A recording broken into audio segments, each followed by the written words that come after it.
do want to spend a little bit of time now just talking about where SUSAR is in our development over this last year.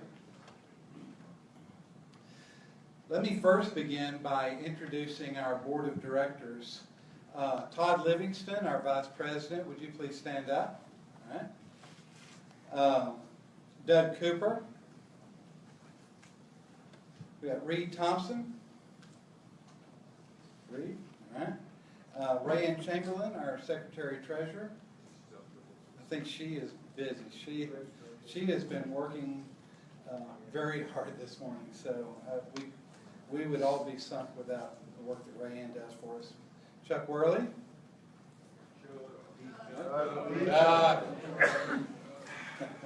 There's what happens when you're the oldest.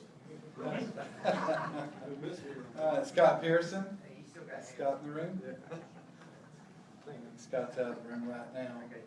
All right, have I missed any board members that are, current board members that are in the room?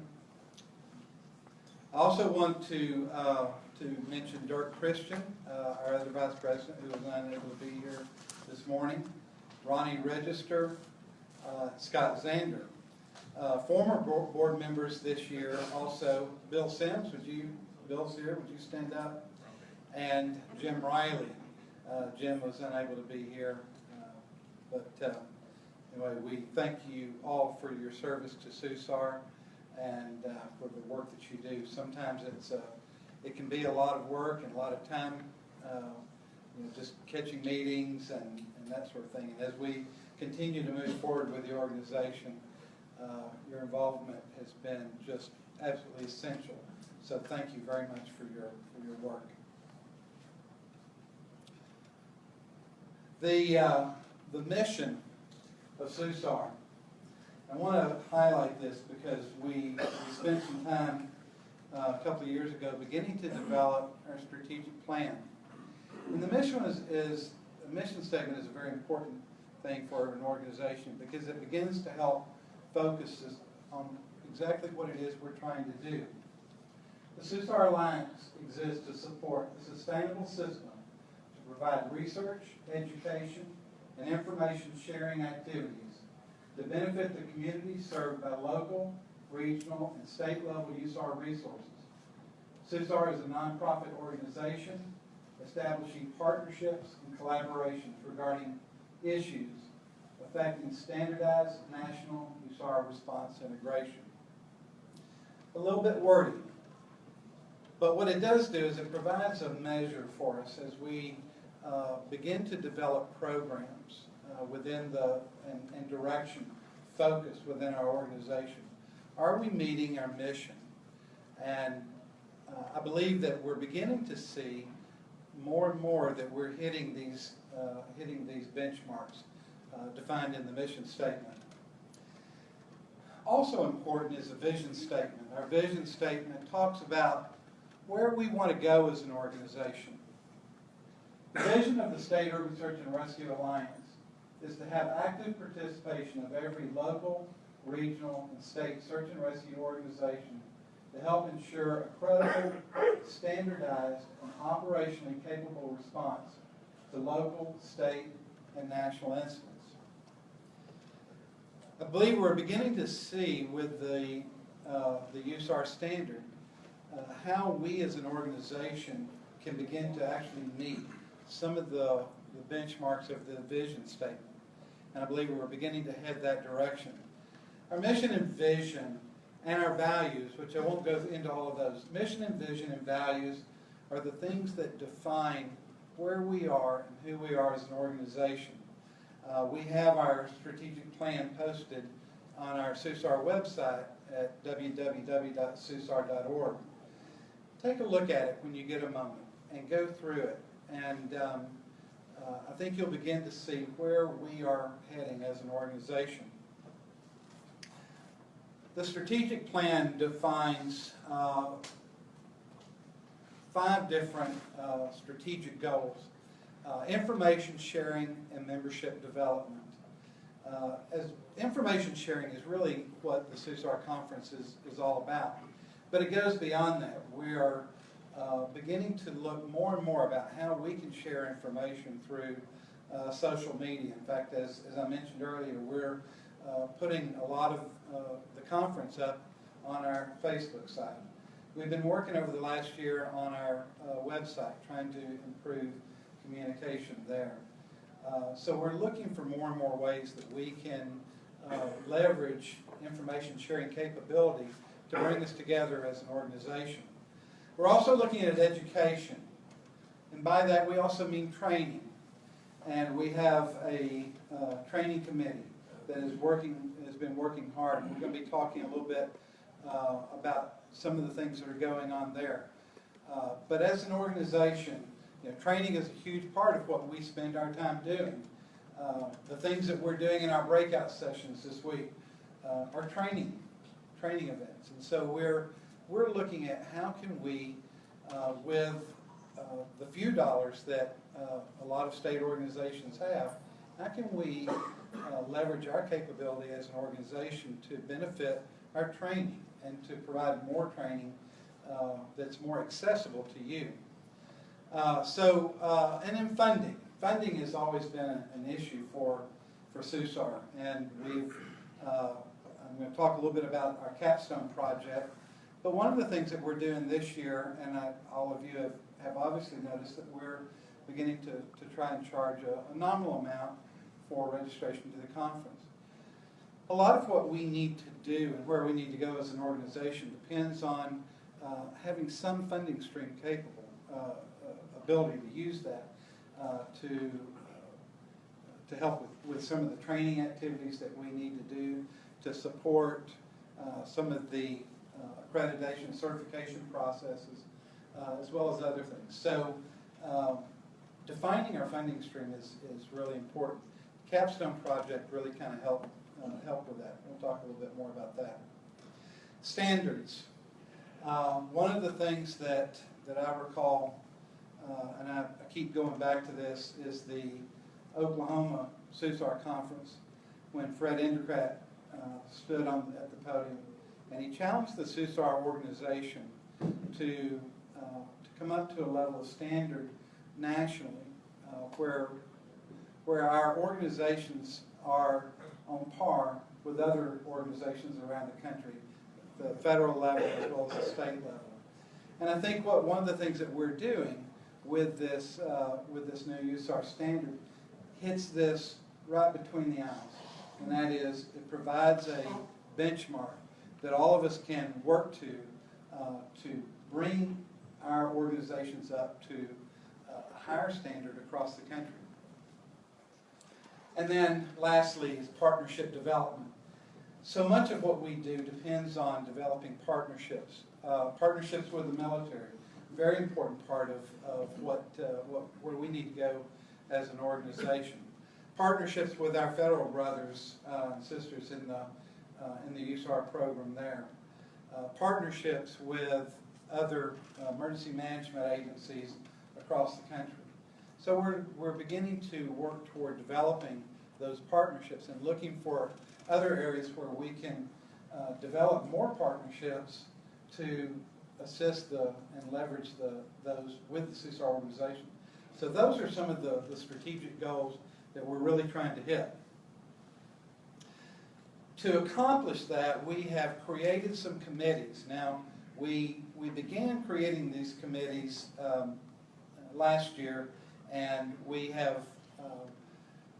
some success and some where we haven't really quite met the mark yet. But we have a training committee, a finance and marketing committee, a development group, a conference committee, a stakeholder group, our K-9 subcommittee, our catalog and validation working group, and then we have some functional working groups for our website, social media, newsletter, and then a vendor subcommittee. We've had some pretty good success in the area of our training committee. We've had some good success we had real good success in our K-9 subcommittee and our cataloging and validation work group. One of the things that we are really going to try to hit hard this next year is to really engage these committees. One of the things that we have become very aware of within the board of directors is we all have full-time jobs, and sometimes it's hard, you know, when you're trying to manage a full-time job with a task force or whatever your other full-time job is, and family commitments and other social commitments, to try to carve out the time that we need. So one of the things that we're beginning to try to do is to look at how we can decentralize some of the organizational functions from the board of directors to some of these working groups and committees. So we have a sign-up list over here on the table. Now we have some of you that are already part of some of these committees. Go ahead, if you would, and put your name on this list so that we know that we've captured that, and we know that you want to continue to work on those committees. Those of you who are not part of some of these committees, please take some time during the break and consider signing up for one of these committees. We're not going to hit you hard on time. That's not our goal. But by being able to carve out some of these things into smaller segments, you know, a little bit of time on your part goes a long way toward helping the organization.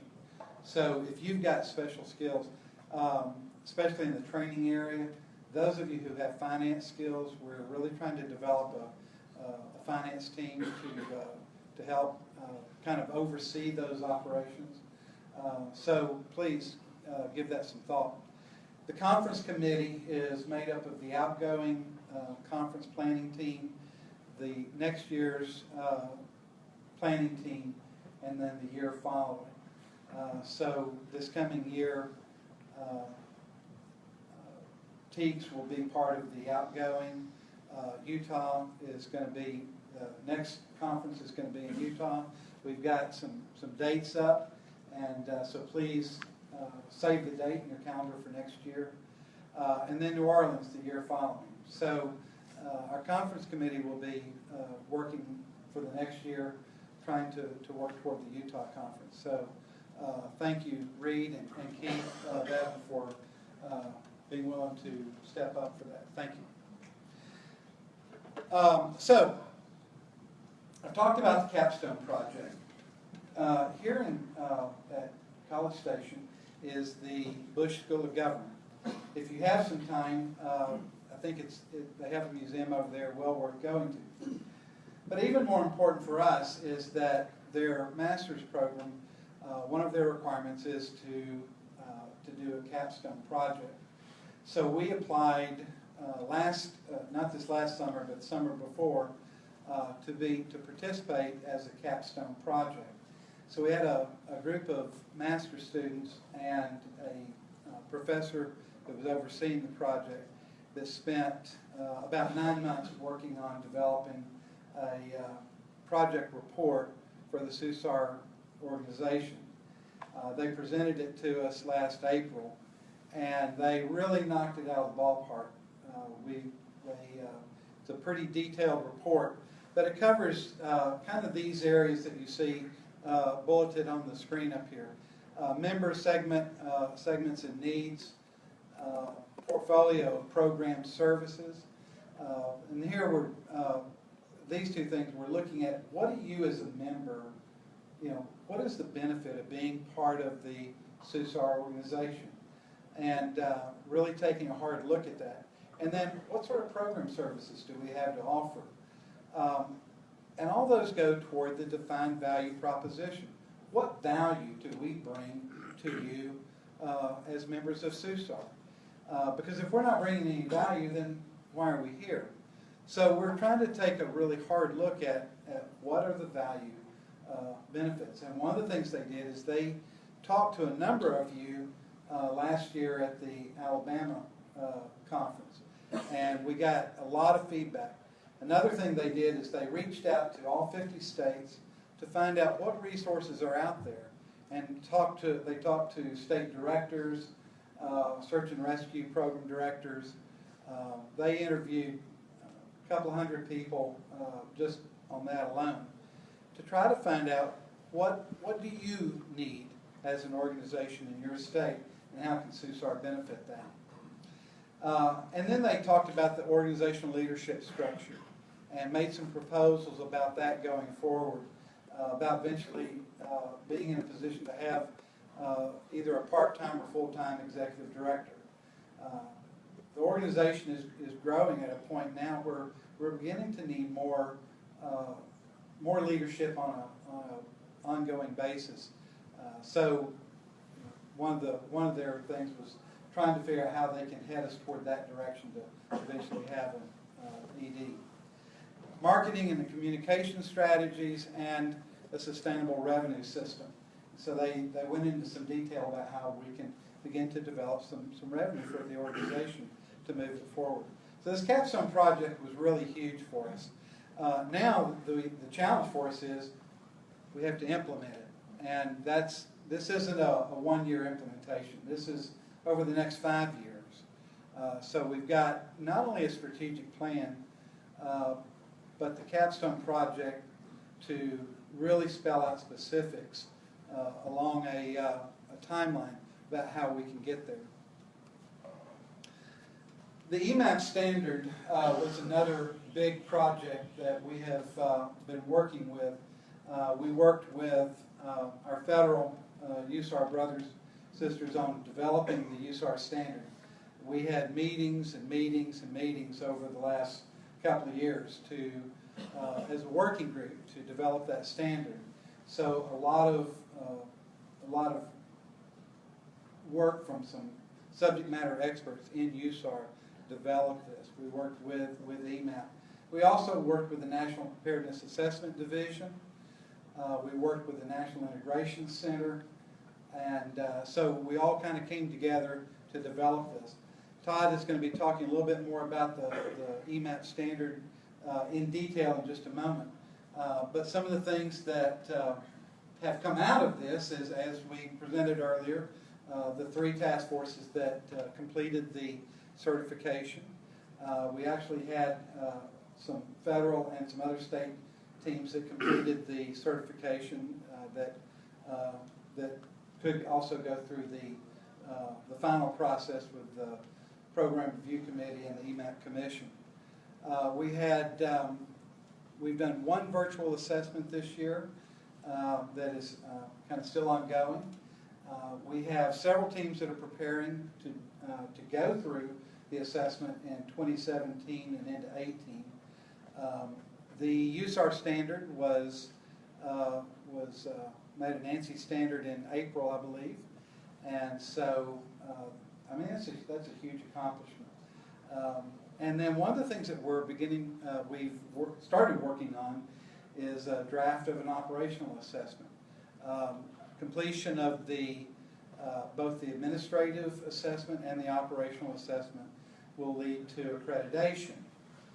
So that is still one of those pieces that we're continuing to work on, and hopefully we'll have that out for, I guess that'll go out for public comment at some point. So Todd will be talking a little bit more about some of that. So the EMAP standard has been a huge accomplishment for our organization. We've also spent some time partnering with other national organizations. As I mentioned, partnering is one of our big goals. Partnering with EMAC. We spend a lot of time working with EMAC, NEMA, and the International Association of Emergency Managers. So those organizations have been very supportive and very helpful to the SUSAR Alliance. We also completed this year a TPAM that's modeled very much off of the federal TPAM. The federal USAR TPAM has elements that are very federally specific, so we began to look at needing to develop something that specifically addresses state needs. But the goal is to keep that in parallel as much as possible with the federal program. They've really set the bar on a lot of that. So our goal is to try to maintain a parallel track along with the federal USAR system. As I mentioned, we do have our website up. Our Facebook site is been gaining some interest. a little over 1,800 likes and people following it. So, so our information sharing is beginning to kind of take off. So at this point, let me turn it over to the Board of Directors Vice President, Todd Livingston, who's going to spend a little more time talking about what's going on with our work with EMAP.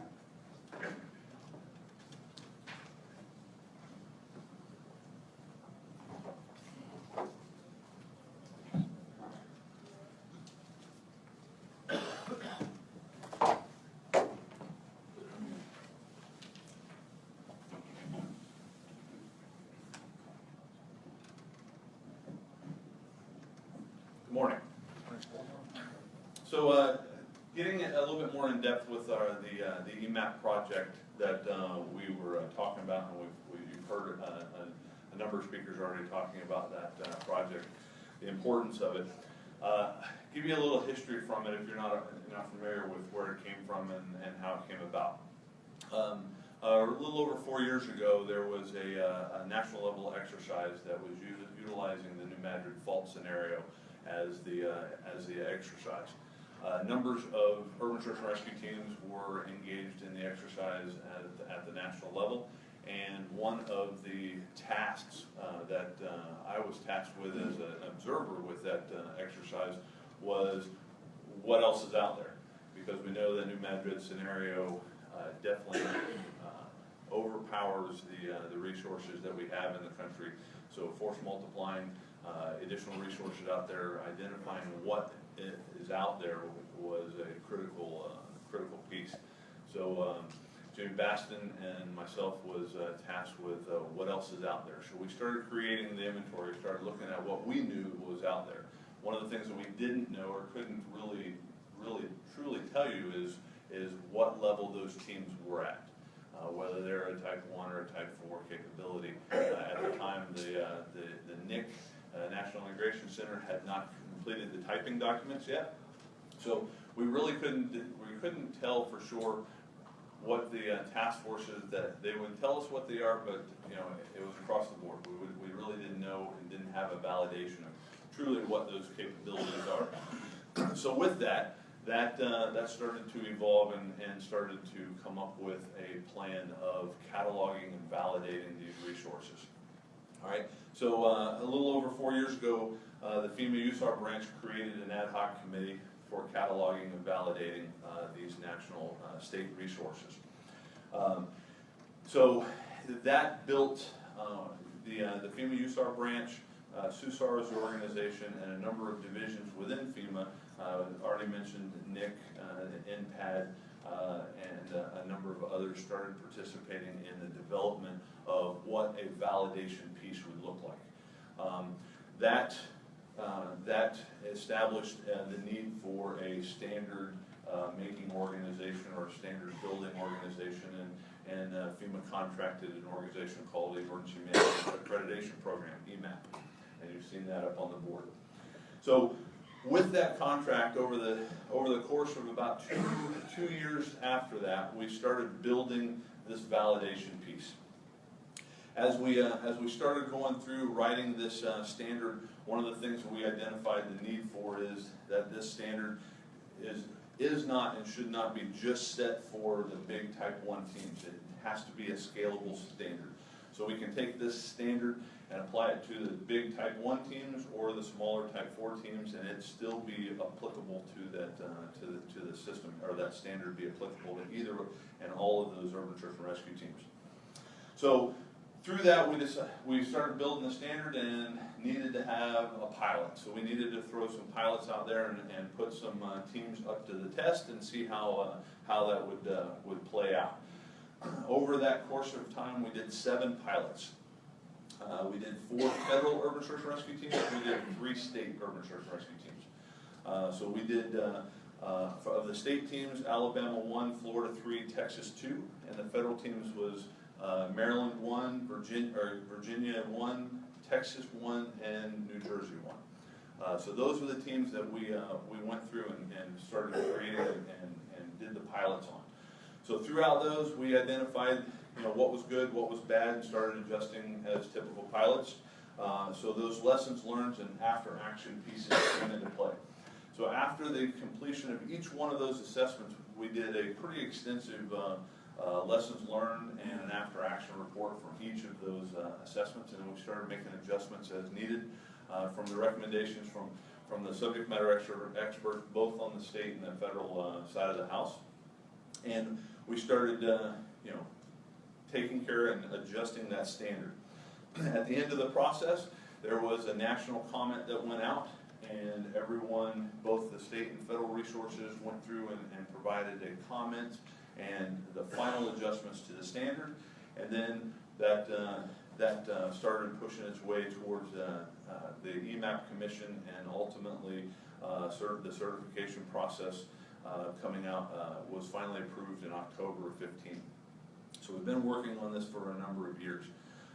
In February of 2016, we had a national level meeting that was sent out to the groups, and that's where we end up starting to build the operational assessment.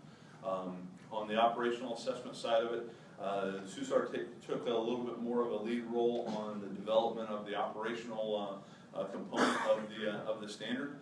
And as you heard Steve mention, we're coming to the final phases of the operational piece for the standard to finalize the full accreditation piece. Right now we have just the certification, which is the administrative piece, and now we're finalizing the operational piece.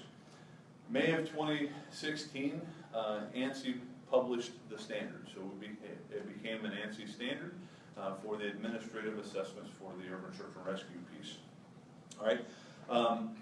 So after May occurred, SUSAR, we really started pushing and started working on building more of a national marketing to get the word out to the urban search and rescue teams. We had a couple of published articles, and hopefully some of you folks had a chance to see those. We pushed those articles out, and as part of our strategic goals, we started building a number of partnerships because of the organizations that really have an impact when it comes to this standard. NEMA, the National Emergency Management Association, which is focused primarily on state emergency managers. They basically hold the EMAC office. All right, the EMAC office, for those of you who don't know, is that state-to-state mutual aid compact, and how we provide resources from one state to the next. All right, so they are the ones that have that catalog that we're going to start working on establishing the resources in. So we formalized a partnership with NEMA. We followed that up with formalizing the partnership with the EMAC organization, or the EMAC piece within NEMA. And as of recently in the Savannah, we had a formal partnership with the International Association of Emergency Managers, which is an organization that's focused predominantly on city and local emergency managers. So now with the emergency management areas from the state to the locals, we've solidified some formal partnerships with SUSAR to continue to work on this standard and the validation of resources across the country. All right. A number of months back, we brought that ad hoc committee back to the table in Washington, D.C. with the FEMA USAR branch, and we started talking about the need to pull the catalog of resources out and start building that catalog of resources. Since that is predominantly state resources, SUSAR took on the lead role of developing the catalog and building the catalog. So SUSAR, we have been going over the last number of months now since DC, reaching out to state teams and getting contact information, getting those resources on a database. So I'm tasked with doing that currently, and so if you haven't heard from me yet, you will, because I'm going out, reaching out to all of the teams, and some of the things that I'm looking for are, just the typical contacts, alternate contacts, that what you believe you are currently as a typing, and you can check that out from the 508 and 509 typing documents from the NIC, whether you're a type 1 through type 4 resource. And then from there, obviously, we're going to start working on getting information to you about, if you're members of SUSAR, if you're not members, we can get that and make that happen. We're also sending you out packages of the EMAP standard. What does the standard look like? Here's the standard. Here's how the process works to start working on validating your resource. Because again, the primary reason of this ad hoc cataloging validation was in the event that we have that new Madrid fall, and we have that state resource calling for teams. Those teams that have gone through the validation process, through the standard, we're all on the same page. We're all working on the same playbook. And that allows us to know that we're truly asking for the resources, and those resources that we're asking for are coming that we have specifically asked. We're not going to get the 5 guys in a pickup truck and a hunt dog as a search and rescue team, right? We're going to get a true professional search and rescue team that's been validated through this standard, right? So we had the conference in Savannah. We had the program review committee. Of those 7 teams, we had 3 of them that are receiving the certification. You saw that this morning. So those teams are the first teams that have gone through the process and have reached that certification piece. All right. So we're looking at moving these teams forward and moving the teams across the country forward in this validation process. Moving forward with that catalog, again, our interest is to promote the EMAP standard and request that the search and rescue teams in this room and beyond take a look at this, start going through this standard and start going through this process and validate our organizations, validate the teams, and what this does after going through this validation process. I can sit there and tell you that it has absolutely improved the administrative capability of my task force. It's improved a lot of what we've been doing. It's validated a lot of what we've been doing. So it has a large amount of positive outcomes of that. We've had a number of teams that have utilized that as justification pieces for funding and have been successful with that already. So there's a lot of positives that's coming out of this. One of the things that we wanted to promote, or at least tell you about, is if you have the interest in it, now the process is in place. EMAP is the organization that you're going to be reaching out to. So it would be emap.org. And that is the organization that you're going to reach out and go through the process. The process is pretty simple. It starts off with a subscription.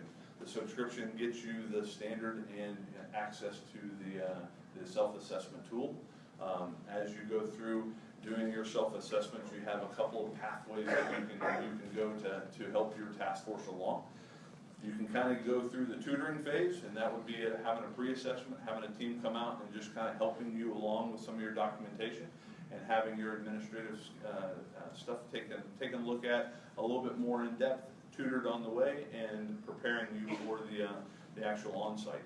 A team then comes in and goes through your laundry, goes through everything, and just make sure that it's meeting the standards and it's meeting at the level that's set on this standard. Once you go through that and you have been successful with everything, it goes to a program review committee that looks at the assessment report and then makes that recommendation for the certification. Once that recommendation comes through, then the certification comes out and we get to do presentations like this. That certification then goes to EMAC. So now that catalog of resources, those particular teams that have been validated have an asterisk, so to speak, up against that team's name. So that way, when those resources are called upon, and you've asked for so many urban search and rescue teams, EMAC will sit there and say, here are your closest urban search and rescue teams, and of these have been validated. So now you, the state, or you, the organization who's requesting it, can then identify the teams that you're requesting to come into your state, your jurisdiction for the mission at hand. All right, so that's basically the EMAP process and where we are, where we came from, and where we're moving forward. So we do have a number of teams that we have currently. I think we've got about 7 teams in the hopper that have an interest in moving forward with this. So I encourage you, if you haven't, please reach out to myself. Some of the EMAP staff is still here, and we'll be here the rest of the weekend. We'll be absolutely happy to talk to you. There's a number of us in the room that have served on the technical committee creating the standard, and we are very much interested in helping you guys out and making this a true national urban search and rescue system. So we can move forward having a professional organization. So that is it with the report, Mr. President. Thank you.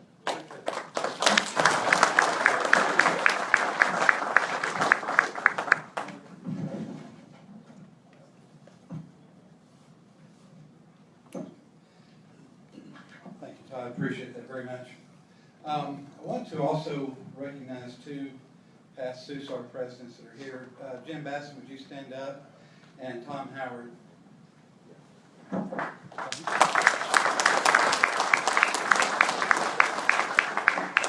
Thank you guys for your commitment to SUSAR. All right, I'm going to turn the floor over to Doug Cooper from Alabama Task Force 1, one of our board members. We are going to now kind of go into our nominations for